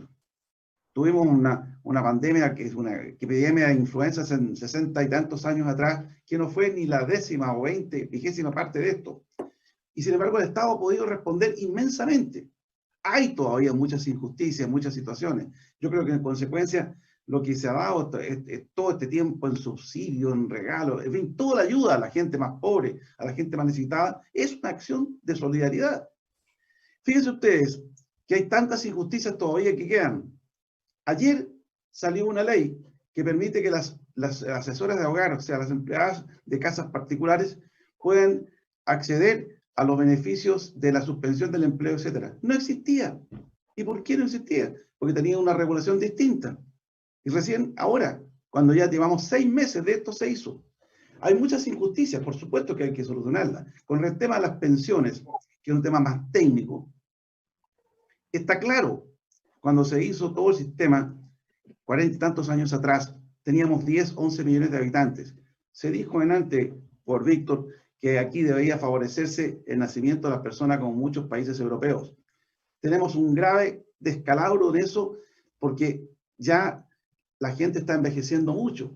Hoy día 95, 93, hasta 100 años es más o menos corriente. En aquellos tiempos el 80 era imposible. Entonces hay todo un problema que tiene que arreglarse, yo reconozco. Y no voy a entrar al tecnicismo porque no soy experto en materia de seguridad social. ¿Ah? Yo tengo una jubilación bastante modesta que les puedo decir que son 300.000 pesos. Con eso les digo todo.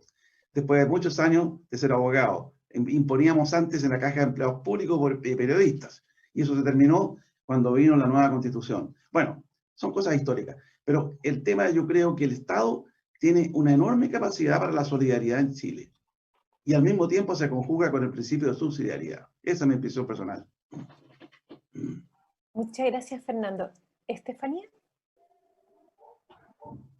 Bueno, muchas gracias por las preguntas. En relación a la pregunta relacionada con el proceso constituyente, yo creo que sin lugar a dudas, las normas que se introdujeron en relación a las candidaturas independientes, a estas listas que sean a la paridad de género, me parecen súper relevantes. Ahora bien, una cosa es que efectivamente el avance exista y eso sea digno de reconocer, y otro es que sea suficiente. Yo creo que si nosotros queremos incorporar las visiones de todas las personas que eventualmente van a vivir una constitución, como somos todos los que nos encontramos en este país, en las distintas condiciones en las que estamos, yo creo que es súper relevante que podamos perfeccionar todavía ese sistema. Y de ahí me tomo de una pregunta que leí en relación a la incorporación del enfoque a la equidad de género dentro de una constitución, y a qué norma se podría utilizar en este sentido. Yo creo que cuando nosotros realmente tenemos la intención de incorporar no solamente la equidad de género, sino incorporar esta visión que no excluya a determinados grupos sociales, no podemos hablar de una norma en particular.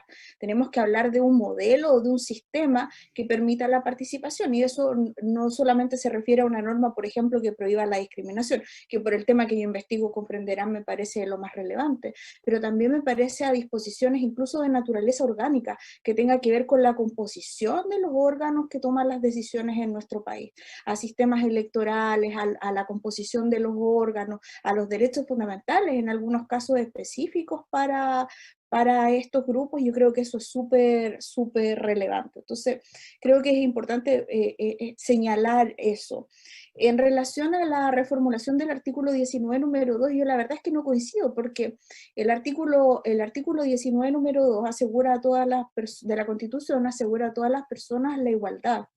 Y desde ahí, como ha ocurrido en muchísimos sistemas jurídicos, se ha interpretado que existe una proscripción de la discriminación.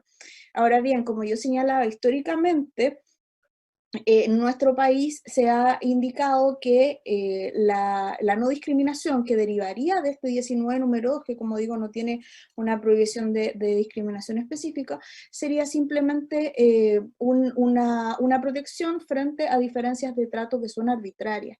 Y como explicaba hace un rato, me parece que los conceptos de arbitrariedad y los conceptos de discriminación son absolutamente distintos. Si nosotros recordamos un poco lo que ocurre en otros sistemas jurídicos, nos vamos a dar cuenta que en muchas constituciones está establecido de manera explícita el principio de proscripción de la arbitrariedad para los poderes públicos.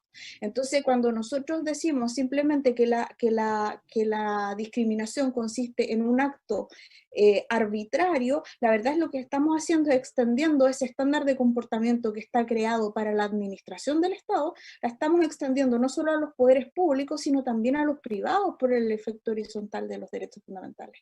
Entonces, es un principio complejo, de una articulación muy compleja, y que fíjense que no ha tenido un gran desarrollo desde la perspectiva constitucional, sí administrativa, en términos concretos. Entonces, creo que confundir esos dos conceptos, no sé si no confundir, pero creo que no delimitar correctamente esos conceptos nos hace más daño que un bien. Y en último término, leí por ahí si habría que reformular los clásicos valores de libertad, igualdad y fraternidad. Yo no sé si reformular o interpretar de acuerdo al contexto y a los saberes que como humanidad hemos ido adquiriendo durante estos años. Cuando nosotros pensamos en la libertad, yo me imagino que la libertad no es tan distinta. Lo que pasa es que hoy día entendemos que la libertad es para todos, y que eso implica muchas veces emprender ciertas acciones que no van a ser necesariamente idénticas para todos, para que, con la finalidad de que tengamos una vida libre, o que podamos ejercer este derecho o este valor en términos amplios. Entonces, no sé si la palabra, podría utilizar más bien la palabra, creo que reinterpretación de esos clásicos valores, y una reinterpretación que, como decía, incorpore los saberes que como humanidad hemos ido adquiriendo en este tiempo. Muchas gracias. Muchas gracias a ti, Estefanía. Víctor Manuel. Sí, muy breve, quisiera hacerme cargo de algunas cosas de las preguntas y aprovechar de contestar algunas que no fueran dirigidas a mí. A ver, sobre la equidad de género, en general, la situación de grupos postergados. Las constituciones desde el principio, las que establecen derechos y libertades, consagran también la noción de igualdad. Sin embargo, los hechos de igualdad no siempre se han logrado. En consecuencia, yo aspiro a que en un breve plazo, efectivamente, la igualdad sea una realidad. Por lo tanto, la posibilidad de establecer discriminaciones arbitrarias, perdón, discriminaciones positivas, en mi opinión, podría quizás analizarse como normas transitorias, de manera tal de poder solucionar problemas históricos dentro de un periodo, pero en la normativa permanente me parece que no es un buen lugar para establecer posibilidad de discriminaciones positivas. Al contrario, lo que debe establecerse es un principio de la igualdad con una herramienta transitoria que permita lograrla. Con respecto a la participación de los independientes en el proceso constituyente, dos cosas, digamos. La primera es que aquí la élite política ha fallado enormemente a la ciudadanía en transparentar la realidad. Este no es un proceso para independientes ni ciudadanos independientes, es un proceso para los partidos políticos. Se rebajó de 0,5 a 0,4% el número de las firmas que tienen que obtener los notarios, pero se les permite formar listas con un lema común y con una especie como de programa común, pero la verdad no es un proceso para independientes. Y la ciudadanía cree que este es un proceso donde los ciudadanos normales, fuera de los partidos, porque así lo entienden, van a ser los que van a escribir la Constitución. Ahí han fallado gravemente la élite, y es otro de los problemas que tiene este proceso y que creo que puede generar una reacción aireada y violenta a la vuelta de los años, es que las expectativas no se agotan. Ahora, yo creo que el hecho de que sea un sistema para los partidos políticos en este caso es bueno, porque al menos el hecho de saber que los candidatos son presentados por partidos políticos van a permitir en el breve plazo las campañas hacerse una idea de cuál es el pensamiento constitucional del sujeto por el cual uno vota, porque si no ya el engaño sería completo, digamos, porque en un periodo breve de campañas, con tantas campañas de tantas personas distintas, haciendo mensajes penetrantes como no más AFP o qué sé yo, o vivienda, bueno, al hecho que sea presentado por partido político permite que la ciudadanía más o menos adivine el pensamiento de la persona por qué está votando y ejerce un voto más informado. Con respecto a la subsidiariedad y la solidaridad, yo coincido con Marcela, no son contraproducentes, no son contradictorios, pueden convivir en la Constitución. Contestando directamente tu pregunta, Elisa, si se puede establecer un porcentaje de cotización que haya un fondo común bajo el texto actual constitucional, yo creo que sí, no tengo ninguna duda de eso. Lo que no se puede establecer es un sistema donde solamente el Estado se haga cargo de las prestaciones sociales, porque en ninguna parte de la Constitución establece que el Estado va a actuar solamente si no pueden hacerlo los particulares. Eso es parte de la interpretación o el contenido o carga ideológica que se le ha ido agregando a la idea de subsidiariedad, pero no lo dice la Constitución. Lo que no puede hacerse es un monopolio estatal en materia de salud ni en materia de prestaciones sociales, ni directamente ni indirectamente abogando en forma completa la ISAPRE. Habría que ver la letra chica ahí de cómo viene esa ley, pero yo creo que hay espacio en la medida que no produzcan ese efecto.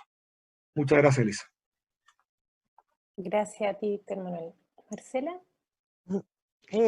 Sí, la verdad es que es difícil la respuesta del tema de lo que tú planteas de la solidaridad con el versus subsidiariedad, siendo honesta, porque a mí siempre me han parecido muy compatibles, porque en términos de que como no pienso que sea un concepto jurídico indeterminado, y pienso que son conceptos muy determinados, que tienen fines específicos, que es regular la relación de la persona con la sociedad y el Estado, centrado en la persona humana, desde su dignidad humana. Entonces me parece que ambos emanan, si pudiéramos explicarlos de algún modo sencillo y fácil en los minutos que tenemos, ambos conceptos emanan de la base de la dignidad y de la sociabilidad del ser humano. El ser humano necesita esa solidaridad para poder construir proyectos, para poder, digamos, generar la idea de Estado-Nación, es lo que uno le enseña a los chicos en político, ¿cierto? Para generar la idea de comunidad, para lograr ciertos fines que les son propios.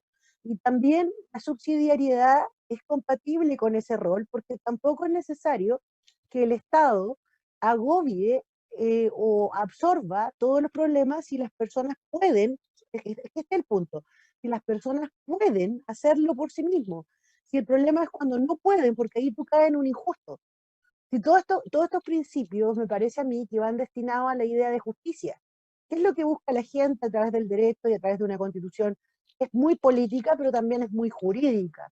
En la parte que es jurídica, que precisamente exista algo de justicia, y esa idea de justicia, creo yo, que está dada por ordenar todos cualquiera sea el principio, voy a salir de lo dogmático, valor, o como le quieran llamar, todas estas normas, que son bases institucionales, tienen que estar ordenadas a la centralidad del ser humano. Cuando el Estado y los aplicadores del derecho, desde el Poder Ejecutivo a todos los demás poderes del Estado, o sea, este gobierno u otro, pierden la noción del sentido de bien común, como no como de dar beneficios, no como de la cajita, y me van a disculpar la expresión tal vez un poquito burda o pesada, pero no como la cajita del kit que estaban repartiendo ahora para las personas que no tenían alimento, no, se entiende desde otra idea, desde la idea de que el ser humano tiene una centralidad y una dignidad humana. Luego que la persona tiene una dignidad humana, el centro, para que el Estado surja, es precisamente la persona. Si no es que hay una oposición, a mi juicio, entre la persona y el Estado, porque el Estado está creado por las personas. Precisamente por todos nosotros es que surge esa asociación y es que surge esa comunidad que se reúne en razón de sus intereses culturales, políticos, religiosos, etc. Y a partir de eso los principios conviven y coexisten. Yo no entiendo al ser humano de otra manera, ni como solo económico, ni como solo político, sino como parte de esta idea. Y supuestamente el derecho constitucional lo que hace es respaldar el ejercicio legítimo de todos los derechos que derivan de esa dignidad. Por eso es que a mí me suena me suena coherente, pero entiendo que hay personas que no lo ven igual, entiendo que hay personas que ven solamente el 19-21 y solamente desde López, y por lo tanto les parece que cualquier cosa que huela a subsidiariedad tiene solo fines económicos, cuando me parece que el origen, por eso lo dije en mi ponencia y lo reitero, es más bien del derecho canónico centrado en la dignidad humana. Eso, gracias. Muchas gracias, Marcela. ¿Camel? Sí, gracias, Elisa. A ver, primero voy a tratar de hacer referencia a la pregunta de Leonel Sánchez Jorquera y de Pablo Alarcón también, que yo lo aludí y él me alude como cuenta, pero interesante su pregunta. Primero, el tiempo constituyente, yo creo que es un tiempo muy especial.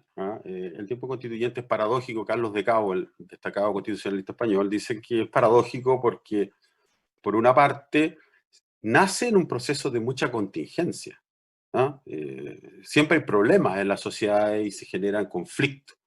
Pero precisamente en este contexto de contingencia tiene que generar las condiciones necesarias de estabilidad futura.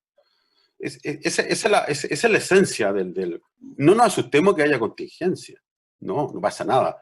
Pero lo que sí tenemos que estar claro que el consenso que se llegue tiene que ser en una perspectiva de estabilidad futura. Y no solamente para la generación inmediata, sino que también para las futuras generaciones. Yo creo que eso es absolutamente clave. Ahora, en ese consenso, en esa perspectiva, no nos olvidemos que la reforma constitucional que aludí a propósito de ese mecanismo, ese capítulo que agregaron a propósito de la elaboración de una nueva constitución, se establece ahí que los consensos, ya sea en la convención mixta o la convención constitucional, tienen que ser por 2/3. Y ese tema es muy interesante porque eso, a mi parecer, va a obligar necesariamente al consenso constitucional en los temas fundamentales.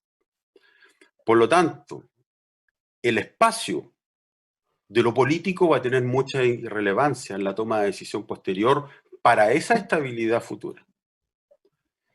Y en este contexto juega mucha importancia lo que es el principio democrático. Entonces, si bien se habla mucho de la racionalización del poder, de la supremacía constitucional, los problemas cotidianos se resuelven en lo político. Y en lo político se toman las decisiones fundamentales de los ciudadanos. Y para eso, obviamente, hay que tener fe en la democracia, ¿cierto? Ahora, como los significados no son claros de ese punto de vista, tenemos que lograr hacer una confluencia que entendemos con democracia y para fijar ahí un contenido básico, normativo. Eso es importante. En el derecho estadounidense el concepto normativo lo dejaron atrás y aplicaron el concepto más bien institucional de las reglas de generación de los gobernantes, la toma de decisión, pero nosotros pero es distinto, porque Estados Unidos es un país que tiene una tradición democrática muy sólida. Nosotros no tenemos tradición democrática, por lo tanto, no tenemos que dejar ese concepto de carácter normativo, porque eso nos va a orientar. Y ahí, obviamente, va a trazar el funcionamiento de todos los órganos de Estado, pero particularmente la toma de decisión de los órganos legislativos. Por eso yo creo que es clave, es un tema que en Chile no se ha abordado, que es el tema de la reserva legal. ¿Cómo se va a tomar la decisión por el legislador democrático? Ahora, respecto a lo que pregunta Leonel Sánchez Jorquera, claro, la democracia es, como dice Enrique Dussel, es polisémica en cuanto al significado. Ya lo hemos dicho, no es fácil comprender el significado y cada uno le da un significado como él estima conveniente. Por eso nosotros tendríamos que entenderla en base a ese consenso sustantivo y formal que yo acabo de mencionar. Y eso va a ser podríamos decir, la capacidad que va a tener la Constitución en el futuro para entender en una perspectiva ulterior de la aplicación de la Constitución. Ahora, efectivamente llama la atención que nuestro constituyente ni siquiera haya considerado la posibilidad del ejercicio del poder constituyente originario, ¿no? Se tuvo que hacer una reforma constitucional dentro de una contingencia para que opere ese poder constituyente originario. Yo creo que si se entiende bien la democracia, se cree en ella y se quiere perfeccionar, ¿cierto? En el sentido de transformarse, autogenerarse y sin perder sus atributos esenciales, porque ese es el punto esencial, sin perder sus atributos esenciales, yo creo que es perfectamente legítimo que las generaciones futuras puedan generar procesos de autodeterminación, puedan perfectamente entender los nuevos derroteros que siguen las sociedades. Estamos absolutamente de acuerdo que las sociedades evolucionan extremadamente rápido. Son sociedades... ¿Quién íbamos a pensar que íbamos a estar en este seminario en el día de hoy en estas condiciones? ¿No? Estamos en un cambio de paradigma de tal envergadura en la cual la Constitución tiene que ser mínima. Es el punto. Tiene que ser mínima y tiene que estar abierta a lo político. Y ahí yo creo, estoy de acuerdo, que tendría que verse la posibilidad de establecer un mecanismo de constituyente originario dentro del... Y el constituyente originario, no nos asustemos si es los ciudadanos, la ciudadana, el pueblo, la nación, no sé. No nos asustemos frente a eso. No estamos apelando a un ente abstracto, sino que estamos apelando a donde está la soberanía, en última instancia. Y para terminar, me pregunta Pablo, ¿cree usted que la democracia chilena tiene también la capacidad de destruirse a sí misma? Bueno, todos los sistemas tienen esa capacidad de autodestrucción. Bueno, ahí obviamente eso tiene que haber mecanismos de resguardo institucionales frente a eso y cuidar, ¿cierto? Y generar una cultura democrática. Yo creo que eso es básica del respeto del funcionamiento institucional, el respeto del orden establecido, pero el orden establecido que se base en un consenso constitucional. Yo creo que eso es clave. Eso, por favor, no hemos perdido siempre en nuestra historia. No hemos sido constituciones de consensos constitucionales. Entonces, siempre viene una legitimación ex post. Entonces, yo creo que este es un momento de generar este consenso. Las constituciones no solucionan todos los problemas, por ningún motivo, pero es un paso necesario para un desarrollo democrático, a mi parecer, más sólido. Eso quería yo responder. Muchas gracias. Ya vamos a ir cerrando. Yo compartí unas preguntas, pero ustedes también, como estaban ahí atentos al chat, aprovecharon de responder varias otras. Así que yo creo que ha sido una interesante jornada de cierre de este ciclo de debates constitucionales, pero esperamos que esta alianza estratégica con la Asociación Chilena de Derecho Constitucional se vaya fortaleciendo y también hayan otras actividades, porque probablemente este va a ser un debate de largo aliento, así que hayan otras actividades que podamos promocionar también en conjunto con el Colegio de Abogados. Para ir cerrando, me gustaría darle la palabra a la presidenta de la Asociación Chilena de Derecho Constitucional, doña Ana María García, y también al presidente del Colegio de Abogados, don Héctor Humérez, de forma tal de que ya les agradecemos de disponer de este tiempo y puedan ir también a descansar. Ana María. Muchas gracias, Elisa. Bueno, hemos llegado al final de este seminario, este conjunto de 5 debates constitucionales en que nos empeñamos como Asociación Chilena de Derecho Constitucional de estar presente. Y yo quiero agradecer al Colegio de Abogados porque nos ha dado una estupenda plataforma y nos ha convocado a todos, y es lo que nos ha permitido estar participando aquí martes a martes durante 5 semanas. Yo creo que los temas que se han tratado son todos fundamentales, van a estar presentes en los próximos meses y en las discusiones que vienen. Y nosotros como asociación queremos estar presentes en este proceso y seguir con otras actividades adelante. Desde ya también los invito a participar, a consultar nuestra página, porque ahí van a poder encontrar ustedes una serie de videos y de minutas sobre temas específicos relacionados con este proceso. Y además estamos preparando un libro que se va a llamar Tránsito Constitucional, donde participan solo asociados de la Asociación Chilena de Derecho Constitucional sobre distintos temas. Y pensamos tenerlo publicado a más tardar en diciembre de este año. Y también vamos a publicar, porque conversé con el presidente del colegio, y vamos a hacer una publicación de las ponencias que se han presentado acá durante estas 5 semanas. Agradezco a todos ustedes su participación, su interés por asistir. Estamos tremendamente contentos y agradecidos de aportar en este proceso. Muchas gracias, Elisa. Muchas gracias, Ana María. Presidente, don Héctor Humérez. Gracias, Elisa. Bueno, yo quisiera comenzar agradeciendo a la Asociación Chilena de Derecho Constitucional, a los organizadores de este seminario, tanto de la asociación como al mismo colegio, que han hecho posible que tengamos este evento, que creo que es tan importante para todos nosotros. Yo quisiera señalar que el colegio tiene por misión, además de promover el desarrollo, la protección, el progreso, el prestigio de la profesión de abogado, sobre todo realizar cursos, seminarios que perfeccionen el conocimiento del derecho. Y además velar permanentemente por la mantención del Estado de Derecho y especialmente los derechos humanos. Yo creo que dentro de ese marco, el colegio y su consejo pensaron que este seminario era de suma importancia, porque estamos hoy día enfrentados a un desafío de mucha relevancia como país, y nos parecía muy importante que el colegio hiciera este aporte que se ha plasmado en este seminario. Yo quisiera agradecer especialmente a las más de 20 expositores que tuvimos en el seminario, 2 de muy alto nivel, como asimismo a todas las personas que nos acompañaron en el mismo. Yo he tenido oportunidad de ver a numerosos colegas que han estado en varias de las sesiones que hemos tenido en estas 5 semanas, y creo que para nosotros es muy relevante, porque naturalmente como colegio queremos entregar a nuestros asociados la mayor cantidad posible de información y velar por su perfeccionamiento. De ese punto de vista, creo que este seminario, indudablemente, que tiene distintas miradas, porque esa ha sido la verdad, ¿no es cierto? Y era un contorno bastante especial, está tratando de definir y cooperar, diría yo, con la reflexión frente a este instante, yo diría que tan crucial.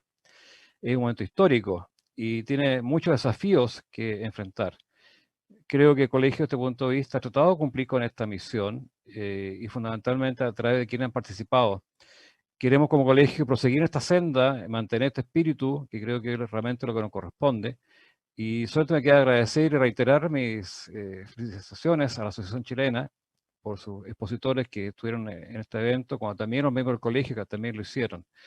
Y a todos los que nos están viendo y que han participado en esta situación, invitarlos a que en el futuro nos sigan acompañando este tipo de seminarios, porque lo que buscamos es justamente perfeccionar el derecho y nuestra profesión en este país. Muchísimas gracias por su asistencia y su cooperación con el éxito de este seminario. Buenas tardes. Muchas gracias, Elisa. Gracias, presidente. Yo también quiero aprovechar de agradecer a las personas que no siempre se ven en pantalla, pero acá hay un equipo del Colegio de Abogados que nos ha ayudado con el soporte técnico, en especial Ana María Carbone y Alejandro Angulo, que sin ellos no estaríamos conectados el día de hoy.